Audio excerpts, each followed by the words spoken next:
She is a ghost that haunts our collective memory, not with chains but with the clinking of champagne flutes and the rustle of silk gowns. Her name, Marie Antoinette, has become a shorthand, a punchline, a cautionary tale whispered across centuries. We see her often through the prism of a single damning phrase: "Let them eat cake," a symbol of aristocratic indifference, a queen so out of touch, so oblivious to the suffering of her people, that she would utter such a heartless decree. But what if this iconic image, this very foundation of her infamy, is nothing more than a carefully constructed illusion? A whisper that grew into a shout, then a roar, drowning out the quieter, more complex truths of a life lived under an unforgiving spotlight. Our modern memory, often drawn to the dramatic and the simplistic, has cast Marie Antoinette as the ultimate villain of the French Revolution. She embodies excess, frivolity, and a fatal disconnect from reality. The cake quote, more than any other detail, cements this image, providing a tidy narrative for the downfall of a monarchy. It's a story we cling to, a convenient shorthand for the arrogance of power. Yet this very story, so deeply ingrained in our historical consciousness, is a fiction. Consider the timeline, the very genesis of this infamous utterance. The phrase, originally "quils mangent de la brioche," "let them eat brioche," a much richer, more expensive bread than common cake, first appeared in print in Jean-Jacques Rousseau's autobiographical Confessions*. Rousseau began writing this profound work around 1765. At that precise moment, the girl who would become Marie Antoinette was a mere 9-year-old archduchess, living a life of relative innocence in her native Austria, hundreds of miles from the French court. She wouldn't set foot in France for another 5 years. There is simply no way she could have uttered those words or even understood the context of such a statement, given her age and location. The historical record, vast and sprawling with every whisper and scandal of the ancient regime, yields no evidence, no contemporary account, no pamphlet, no revolutionary diatribe from her lifetime that ever linked Marie Antoinette to this infamous quote. It wasn't until decades after her head had fallen, not until 1843, that the phrase first appeared in print explicitly attributed to her.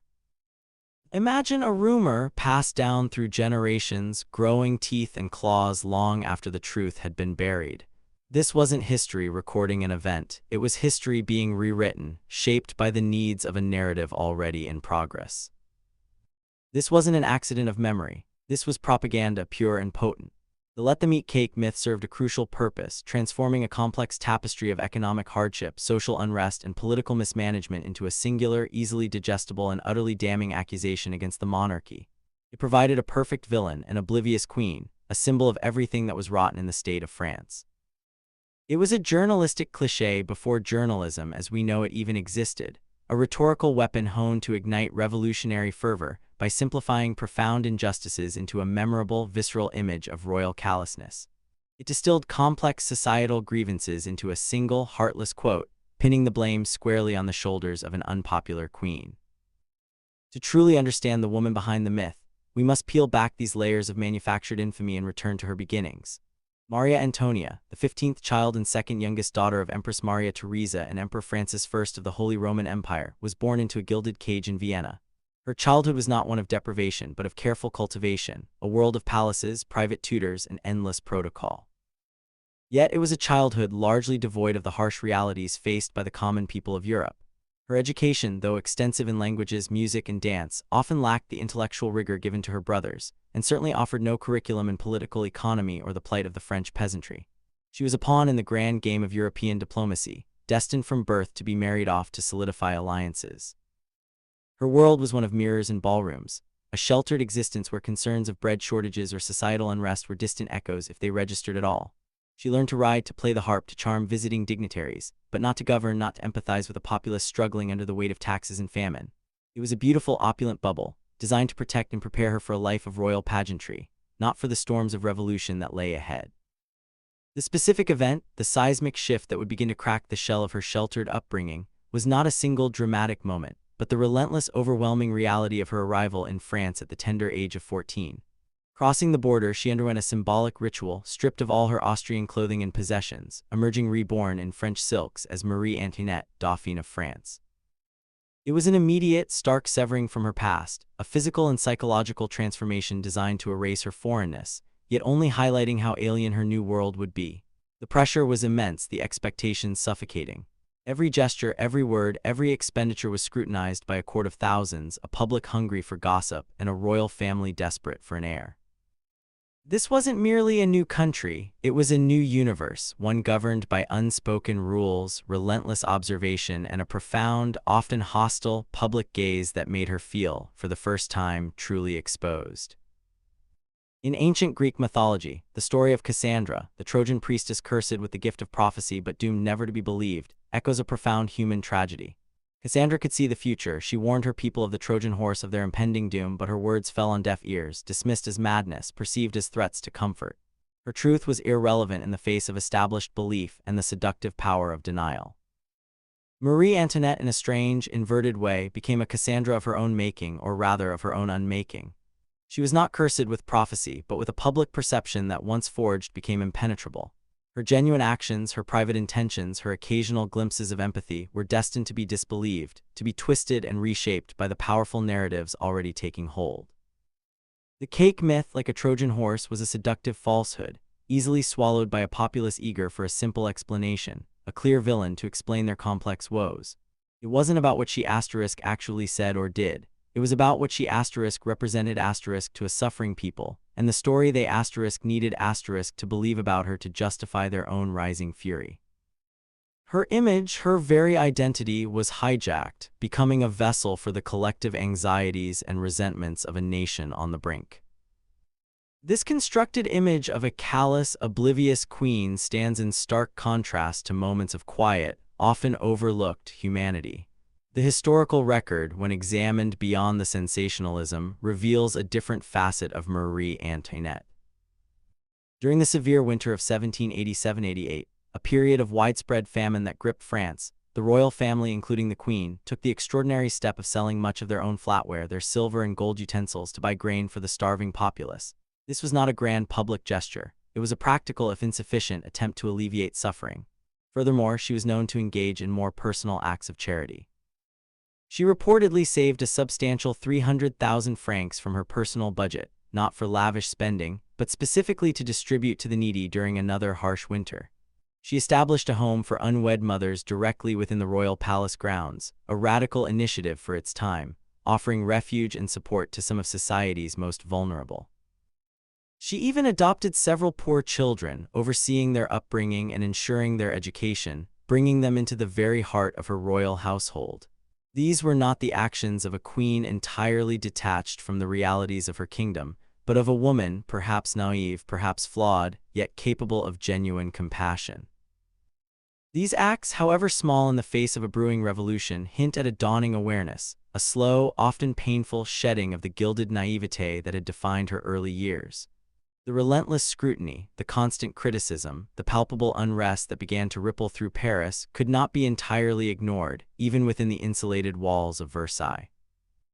The young archduchess, once content with her music lessons and courtly games, slowly began to grapple with the weight of her crown and the impossible expectations placed upon her. This was not a sudden epiphany, but a grueling process of awakening, as the external pressures of a fracturing kingdom forced an internal reckoning. The bubble was not just cracking, it was on the verge of bursting, demanding a transformation, a shift from the figurehead of opulence to a woman confronting her own humanity amidst the gathering storm. It was a journey from the innocent pawn to a queen, however flawed, beginning to understand the true cost of her title, and the agonizing distance between who she was perceived to be and who she was slowly, reluctantly becoming. The internal reckoning then began not with a grand pronouncement or a sudden revelation, but with the slow, insidious erosion of a carefully constructed illusion. Marie Antoinette, the Archduchess of Austria, arrived in France at 14, an innocent, almost childlike figure, thrust into a world of incomprehensible opulence and rigid, ancient customs. Her childhood in Vienna, though royal, was comparatively relaxed, filled with music, games, and a certain bourgeois simplicity her mother, Empress Maria Theresa, championed. But Versailles was another universe entirely. It was a gilded cage designed to enthrall and to entrap, where every gesture was scrutinized, every whisper amplified, and every personal desire subjugated to the relentless machinery of court. She was groomed for a single purpose: to secure the alliance between France and Austria, and most crucially, to bear an heir. Yet she found herself adrift in a sea of unspoken rules, rival factions, and a husband, Louis Auguste, who was equally shy, awkward, and initially uninterested in the physical aspects of their union. For 7 long years, the marriage remained unconsummated, a source of immense public pressure and private humiliation.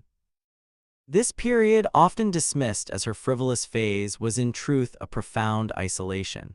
Lacking true companionship, guidance, or a defined role beyond mere ornamentation, she retreated into extravagant diversions, building her miniature world at the petty Trianon, pursuing fashion, gambling, and theatricals. These were not acts of malicious disregard for the suffering of the people, but the desperate, if misguided, coping mechanisms of a deeply lonely young woman, attempting to carve out a space of autonomy and joy in a life not her own. She was a political chess piece, moved by powers far greater than herself, and her indulgences were a fragile defiance against an existence that demanded absolute conformity while offering little genuine connection. It was against this backdrop of escalating public discontent, fueled by economic hardship and the monarchy's perceived detachment, that the stories began to coalesce around her. The deficit queen, the foreign interloper, the symbol of everything wrong with the old regime. The legend of "let them eat cake" itself, though never uttered by her, became the perfect crystallization of this narrative. It wasn't about what she said, it was about what she represented in the popular imagination, a queen so removed from the reality of her subjects that their starvation could be met with such a callously ignorant suggestion. The myth wasn't a lie of speech, but a lie of perception, a convenient vessel for collective anxieties and resentments. Then came the diamond necklace affair of 1785. This was the true rupture, the moment the bubble of her privileged ignorance didn't just crack, but burst into 1,000 glittering, dangerous shards. A complex web of deceit and ambition, orchestrated by an adventurous Jean de Valois-Saint-Trémy, the affair saw Marie Antoinette implicated in a scheme to acquire an astronomically expensive diamond necklace without payment. Though ultimately acquitted and proven innocent of any direct involvement, the damage was irreversible. The public, already primed to believe the worst of her, saw her innocence as a mere legal technicality, convinced she had somehow orchestrated or at least benefited from the scandal. This event, more than any other, cemented her image as the extravagant, deceitful foreign queen, actively harming the state. Here we might recall the ancient Greek myth of Cassandra, the Trojan priestess blessed with the gift of prophecy but cursed never to be believed. Cassandra saw the true danger, warned her people of the Trojan horse, but her words were dismissed as madness, her truth ignored, leading inexorably to the city's ruin. In a symbolic sense, Marie Antoinette became a Cassandra figure, though perhaps an unwitting one. She spoke, she denied, she pleaded her innocence, yet her voice was drowned out by the thunderous roar of public opinion, twisted by pamphleteers and political enemies. Her truth, her earnest declarations, her very humanity were rendered invisible. This isn't to say she possessed prophetic insight, but rather that her reality became irrelevant to the narrative. The public needed a scapegoat, a physical embodiment of their grievances, and Marie Antoinette, the foreign queen with her perceived excesses, was the perfect candidate.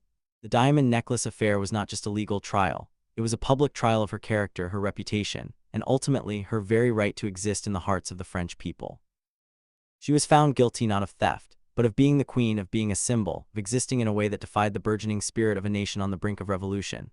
It was a rational, albeit cruel, societal function, to project collective guilt and frustration onto an individual, to create an enemy onto whom all societal ills could be conveniently placed.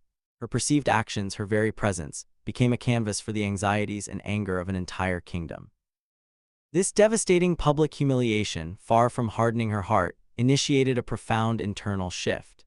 The birth of her children, particularly her first son, Louis-Joseph, in 1781, had already begun to mature her, shifting her focus from frivolous pursuits to the more profound responsibilities of motherhood and dynastic succession. But the diamond necklace affair, with its raw exposure to public hatred and the sheer injustice of it all, stripped away the last vestiges of her youthful naivete. She began to understand, with a chilling clarity, the true extent of the chasm between herself and her people. The world she had thought was hers, the kingdom she was destined to rule, despised her. This was her personal breakthrough. It wasn't a sudden conversion to enlightened philosophy, nor a complete shedding of all her flaws. Instead, it was a brutal awakening to the precariousness of her position, the fragility of her perceived power, and the terrifying power of public opinion.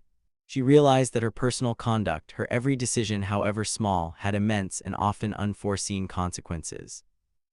The innocent pawn began to transform into a woman burdened by the weight of her crown, increasingly serious, attempting to engage with state affairs, albeit often clumsily. She started to cut back on her personal expenses, to live more simply, to attend to her children with a newfound devotion, and to advise Louis XVI with a growing sense of urgency regarding the political storms gathering on the horizon. The frivolous queen was gone, replaced by a queen, however flawed, who was finally beginning to understand the true cost of her title and the agonizing distance between who she was perceived to be and who she was slowly, reluctantly becoming. A woman facing an impossible future, armed only with a dawning, terrible understanding.